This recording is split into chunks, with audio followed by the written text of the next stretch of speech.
Hey, welcome to another episode of The Breakdown. We're back. Excited? Back again. Yep.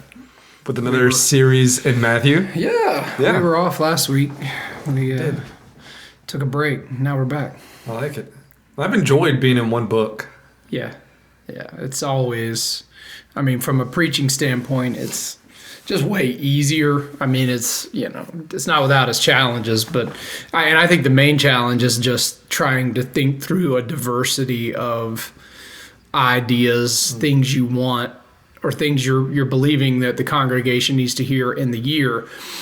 And at the same time, making sure you're always deferring to the text, right? And I think the way that I've tried to navigate that is that we're not covering every single verse in Matthew. Yeah. So if there's an area of that particular chapter or whatever that I think will allow us to touch on something maybe we haven't in a while or something we have need in congregationally, then I just lean heavier into that, So I think that part's helpful, but yeah, just from the letting the text guide you, it makes it way easier. And you try to do that all the time, but when you have one book like that, it's really more straightforward. You know where you're going next. Yeah. In Matthew. Sure am. Yep, working on the next one today. Yeah, and I think that your preaching style this week was a little different. It was a lot of storytelling, right, which I liked. And it wasn't this 3-point sermon. Yeah. It was a one-pointer, in my opinion. Those are really, in the whole, going to college for this stuff, part of master's work is the kind of different approaches to preaching, and that would have been what they would call a narrative sermon. Yeah. So you're very much, telling a story, allowing the narrative approach to be what kind of how the message gets across versus, something that's more kind of, again, point by point or breaking down of the text in that way. So that was on purpose. Yeah. It kind of reminded me of The Chosen and how they do their, take their artistic liberties, right. And, the text doesn't say this, but we can speculate or assume because of the culture of that day.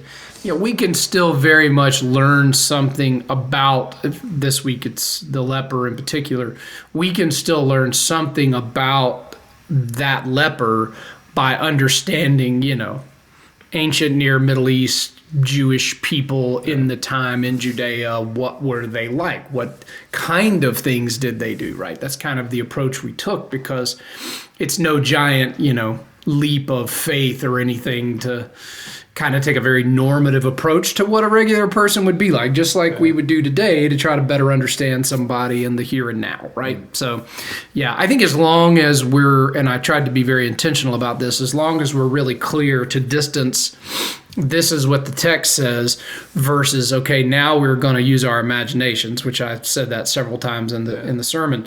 We're going to use our imaginations to get a sense of things, but just understand this is not in the text, right? I think that's where we have to be really, really careful, because we certainly would not want to introduce something into the text that the text doesn't say, right? And that doesn't mean we can't explore some ideas from the text that the text doesn't say, but we cannot present ideas as if they're in the text. Correct. Right? So I think that's just the navigation line that, at least for me, it's the plumb line of, right, wrong, approach. Yeah, you're not going to introduce something that's not in the text that's going to change the text. Correct. Yes. We want to keep to the heart and the message of the text, for sure. Speaking of the text, we're in Matthew chapter 8. It's a couple of verses. Yeah, so go ahead and read it for our listeners. Chapter 8, verse 1. When he came down from the mountain, great crowds followed him, speaking of Jesus. And behold, a leper came to him and knelt before him, saying, Lord, if you will, you can make me clean. And Jesus stretched out his hand and touched him, saying, I will be clean. And immediately his leprosy was cleansed. And Jesus said to him, See that you say nothing to anyone, but go. Show yourself to the priests and offer the gift that Moses commanded for a proof to them. So give us a little background on what a life of a leper would be like. Mm-hmm. Because for us today, leprosy is it's not really a thing that we have to worry about. Not in the Western world. Yeah, understanding the life of a leper is to understand the life of somebody who is incredibly downtrodden, has had their entire life taken away from them because of this disease. We can in many ways equate it to the AIDS crisis in the 1980s here in the West, that, people, and really it was a span of time where, this was very much the don't get near them, don't touch anything they've touched, make sure because we had a misunderstanding of some things about the disease itself, how it transferred, et cetera, et cetera. So, I remember that as a child of the 80s, growing up in that time period and watching a lot of that. Now, I was a kid, so I didn't see all the inner workings of it, but I heard a lot of the debate around and how people were approached. So that's kind of a parallel to a degree, but probably on another level during that time period, because of course, these people were sent away from everything they knew. And we kind of did this narratively in the sermon, from their families, people they cared about, from their livelihood. Again, you think about an agrarian society and what you had to do to provide for your family. Yeah. So you're not only losing your family in the context of you're not able to be around them. If you're a man, especially, you're not able to do the thing that is foundational to who you are. Provide for your family, which again, especially in that society, especially in the Jewish realm, and we think this person's very likely Jewish, right? This leper that's in this story. This is foundational to who he is, right? And this is all taken away from him. So he can no longer provide for his family. He can't work. He's sent to the leper colony, wherever that is. Probably somewhere not too terribly far from Capernaum. Yeah. My guess is that a lot of the major cities had to have these camps. How far were they outside the city? We have no idea. At least I haven't researched it enough to know exactly kind of the distance and what people felt, level of comfort with. I would think that they were relatively close, because there would still be some critical things that they would have to have. We know that some lepers still made their ways through the cities. We know that happened. My guess is, too, when you think about the progression of a disease, as the disease progressed, you were not able to make your way anywhere. Sure. You were sent to the camps there to die. And while you still remained somewhat healthy, you probably were able to go and beg in the cities, because this is what lepers became. They didn't have any way to support themselves. We think about a medical camp today and the way that would operate, and there'd be a great infrastructure there to care for the people and so on and so forth. We don't know, but my guess is there was little to no infrastructure. Yeah. And this was probably the leper having to take care of the leper. And you think about that it's basically, you are experiencing the disease yourself, but not so bad that you can't do something for someone or care for somebody else to a degree. And you are watching the progression of the disease that is coming for you in someone else as you care for them. Yeah. It's a nightmare on top of a nightmare in a lot of ways. So that's about the way I know how to sum it up from what we know and understand about, what the disease did to people at the time. And, it was physically, it was a terrible disease that would lead to, horrific things like, fingers and whatnot, toes, etc., falling off. Your nose. You could literally have your nose fall off. Think about that, right? That's the progression of the disease. Yeah. Yuck. And so there's no hope. Yeah, no. At that point, it's interesting to me that there's a process for going to the priest and showing yourself clean. I'm guessing that's not from a hey, you got better. Yeah, and it's very much a you had something and we thought it might be leprous, but you healed or you got better. Oh, okay, you can go, and it's clearly not this. It may have been some other kind of rash or some other kind of issue, skin disease or whatever that did get better. So there's a process for you, but there's not a hey, you were cured and now you can go check back in. There's not an expectation to be cured. Right. It's just that ritual that the priest has to go through from somebody who's unclean to clean. Right. And so there was there were many ways that you could become unclean, touching blood and things like that. And if I remember correctly, that same ritual has to then take place. You have to go to the priest and get cleared so that you can do your regular duties, that you can go to the temple, that you can go back to your family. And so here, when Jesus heals him, and we're getting a little ahead of himself, he then goes to the priest. I can't even imagine that interaction, especially if it's the same priest. He's like, "Oh, what? Aren't you the leprous I know, man?" I saw this before. And now he is cleansed. Well, the other part of this that I didn't mention in the first service and I did in the second is that the leper also had to put on the clothes of the leper, which was basically the rags. They had to grow their hair out. They had to look a mess, right? And part of this was sort of that early warning system that people would see coming and know to avoid you. Some of them had to wear bells, that you would go and people would hear you coming. I mean, you just imagine the shame and, just how awful that would be.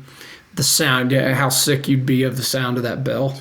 Right? Yeah. And a reminder every step that you are unclean. That you can't touch anyone. And that was really one of your points to, I think, make us feel or empathize with this man of the idea that there was no interaction between other humans, the people that he cared about. And he used the example of COVID and just that small time frame that we had where we couldn't touch because we didn't know. Right. Or I remember Heather was actually pregnant during that time, and she got COVID, and so we locked her in the room, and I'm just kind of hanging out, and I'm like, man, how do I go about this? And then I ended up getting COVID, and so she came out of the room because we both had COVID, and Adeline was just running around, and she was like, everything's good. So it was, but it was hard.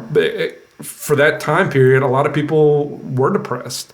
Right. And we saw a rise in that particular health field of people needing counseling. For sure. And we saw it in the church of when we came back together and we were like, we can finally we realized how badly we need one another and the proximity to one another. And, again, we have to take some creative license there with the idea that this person was not touched for this entire time period. We don't know to what degree other people in the camp, may have been providing some level of care, or they providing a level of care.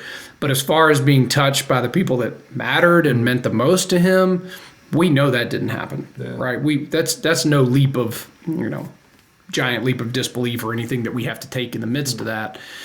So the fact that, and I'm sure we can get into it now, but the fact that Jesus touched him, and yet Jesus did not have to touch him to heal him. Because Matthew, as he records in the text, he really makes a pronouncement. And the leper comes to Jesus' feet as he's on his way down off the mountain, having preached the Sermon on the Mount, and is making his way to Capernaum. And on the way, this leper meets him there, and this beautiful divine meeting, this meetup of, this man who's possibly heard of this prophet who's been teaching on the hillside, or, again, maybe he's just brought there by God. Maybe he sees him from a distance and there's just something in him that knows there's something different. And who knows, right? My guess is that he probably caught word of it. And he believed, I could be made well. This might be a prophet of God. This might be a man of God. This could be. And when he gets near him, he believes. And he falls at his feet and says, I believe that if you're willing, you can make me well. And Jesus says, I am willing, right? And he pronounces him. He touches him. He puts his hand on him. But he touches him physically. But he then pronounces over him, I'm willing, be well. I don't remember what's the exact verbiage. What's he say? Yeah, he says, Lord, if you will, you can make me clean. And Jesus stretched out his hand and touched him, saying, I will be clean. Yeah. So be clean is the pronouncement, right? That's the words I was looking for. So, it's cool, though, when you think about the lack of connection, the lack of touch. And Jesus, of course, is not afraid. He has nothing to fear. He knows exactly how this is going to go. He's not afraid of leprosy because he knows his story, right? And he knows this is not going to be the kind of thing he's going to get or take him out or whatever. So he is able to touch him and place this piece of value on this person who has lacked that physical connection. and then pronounce over him with his power. Because we know the very next story is the centurion story, where Jesus heals, and he heals from a distance. The centurion talks about, hey, I have people that are that I'm responsible over, and where I tell them to go, they go. I'm paraphrasing a little bit, of course, but he says, you don't even have to come to my house. I already know you can do this. And he's like, Jesus is like, I haven't seen faith like this anywhere in Israel. And this is crazy, right? Right. Again, he says it doesn't. I don't think he uses the same verbiage, but basically says, I'm willing. Right? It's the same idea. So it's a really cool couple of chapters here we're in the midst of. This kind of subsection of our series on Jesus and the people is especially powerful because it really gives us a picture of the heart of Christ for us, for people, right? It's beautiful. So many beautiful stories. And the imagery that I'm getting from the leper and the centurion, and then it goes on even with other healings throughout the other gospels, is that Jesus always meets people where they are and heals them because of their faith. And so as individuals reading this, thousands of years later, Jesus meets us where we are. Yeah. There are experiences in our lives where Jesus heals us, not only physically, but spiritually. I think of the time where I came to faith as a child, and other experiences that I've had in my life where I have felt the presence of God and been healed from trauma or sin or anything like that. And specifically when I was listening to your sermon and double speed this morning, whenever you talked about Jesus touching him, I specifically remembered an instance in my life where I was in high school and struggling with some things, and we went on this youth rally in Baton Rouge, and my dad got to come with us.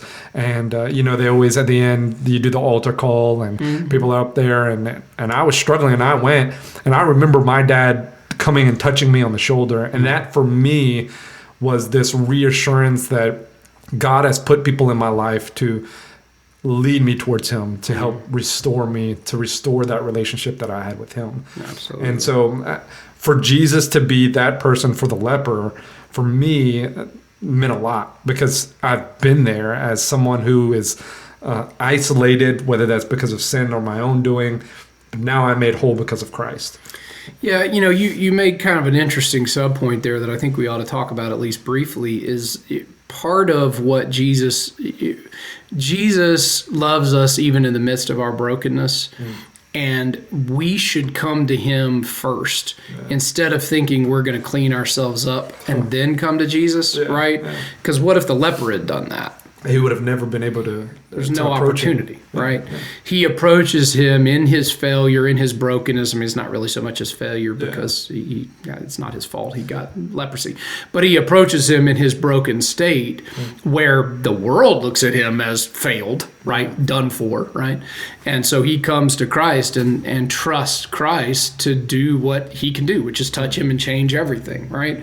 And I think that is definitely the message we need to convey to people that are far from God or struggling in their faith. There's people out there that might be listening to this that say, but I'm waiting on this, or I've got to fix this part, or I just don't think I'm there yet. Well, I mean, of course you aren't if you don't have Jesus, right? If you're not giving yourself over to Christ, you're right. You're not there, and you may not ever be unless you trust Christ to do the work in you. He's the one that can touch you. Yeah, but I think that is a very logical way of thinking for humans. Right. I was reading through. We're about to start a series in Matthew from a Wednesday night Connect group, and we're going to hit on the Beatitudes first.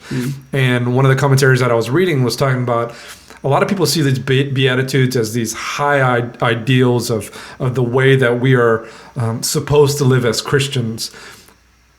But we can never fully attain that alone. The beauty of the gospel is that we get to be a part of this sanctification that Jesus is making us in our lives. And so we get to experience what it looks like to be poor in spirit because of Jesus. And he's saying this is the way to live. but you'll never do this on your own. You can't clean yourself up and then come to Jesus. It's an oxymoron that, and if you're thinking that way, then you'll never come to Christ, because you say, I can fix it, I can be the Savior, I can get rid of my own sin, when Jesus is saying, I've already done that. Yeah, I mean, it's work-based righteousness. From another perspective. We say to people all the time, we're saved by grace, and you can't save yourself, and it's not by works, so that none should boast, etc. And I think a lot of times we only think about that from the perspective of the person who is sometimes like already saved, and like don't think that you keep yourself saved by how good you do, and etc. But it's the same idea for the person who is still lost or far from God. They are practicing a works-based salvation mindset by thinking, I'll get myself cleaned up so that, yes, then Jesus could ultimately save you. Well, again, you're taking the wrong path there, right? Jesus will get a hold of your life when you give yourself over to him, and he will give you what you need to get yourself where you need to be. Now, you will always have to do that work and that effort, right? Yeah. There's an effort on our part, right? But you will never arrive. You will Mm-hmm. never get to the place where you're like, well, look, I fixed it all. That's the beauty of the kingdom, and that's the question that we're answering tonight, which is Wednesday. Is the kingdom here, or is it a future aspect? Well, it's both. Right. The kingdom is at hand, Jesus says. He is the implementer of this kingdom. He's reminding us of where it all started in Genesis, what he wanted us to experience. And we will experience that here on earth in bits and pieces. But when he comes on his second coming, we will fully experience what it looks like to be fully sanctified in glory. And that's exciting to think about. Like, we get to experience here, we get a little glimpse, a little taste of it.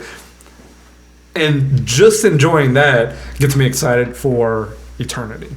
Yeah, that is the beauty of the kingdom is now and not yet, and the not yet part is exciting. Yeah, so. It is. And here the leper gets to experience the now. Yeah. He gets that reuniting with his family, with his relationship with Christ. Like, that is exciting for him. Jesus really and truly restored his health. Absolutely. In every way, spiritually and physically and mentally, and all of that by one touch, right? One interaction with Christ. And today could be that one touch for somebody else out there. Jesus is still very much still touching people, changing people, shifting lives today for people that trust him. And that's really what the leper did. He trusted Christ. He believed. So. Hey, any last thoughts? Go do the same, right? Go do the same. Go do the same. The examples are there. I don't know. I don't know that I have any real major big thoughts. We're kind of in the middle of this gear up to Easter, looking forward to everything that's going to happen here at Galilee on that big weekend, or kind of the weekend leading up, and then the next weekend with our big Easter egg drop, Lord willing, if we can get a helicopter up in the air. And the next week, you guys have put together what looks like it's going to be a great Good Friday time, leading right into Sunday, gathering together, which is just such an amazing time every Easter when we get to celebrate the resurrection and come together as a church family. It's a big time, in our church, really churches across the world. But can't wait, man. How about you? Man, the weather's getting nice. Oh, man. It's hiking season. Just be careful, dude. This is full spring. I'll take full spring. As long as it's on Friday and Saturday, I'll take it. Me too. I was thinking about it on my run this morning. I got done, and it was, so nice in the 60s, and I just thought, man, I got to be careful about how much I love this right now, because I know 2 days from now the run is going to be 33 degrees or some crazy. Last week we finally got a chance to go to Fort Yargo. We haven't been yet, and we enjoyed it. Just spending some time out in nature, great and place. Hanging out with the family. Nothing crazy happened. It was a nice, relaxing day. It was a good restful period. So I think that's going to be one of our spots from now on. Yeah, it's very nice. It's funny. Yargo is a place, especially for campers. We do a lot of camping, but people come from all over, man, to go to Yargo. It's a very popular place in Georgia, probably because of proximity to some other things, but also it's a nice park. So. Yeah, I saw a guy. I guess he was getting his fishing gear together, and he sprayed on some bug spray, and I was like, why is he using bug spray? Then I saw it's from New York, and I was like, okay, that makes sense. Because in Louisiana, compared to Georgia, I'm like, there's not many bugs here. You don't need bug spray. But especially not this time of year. He's a little ahead of the game on that. He doesn't know. Yeah. It is what it is. Those New Yorkers, God bless. Yeah. All right. Well, we thank you guys for listening to another episode of The Breakdown, and we'll see you next week.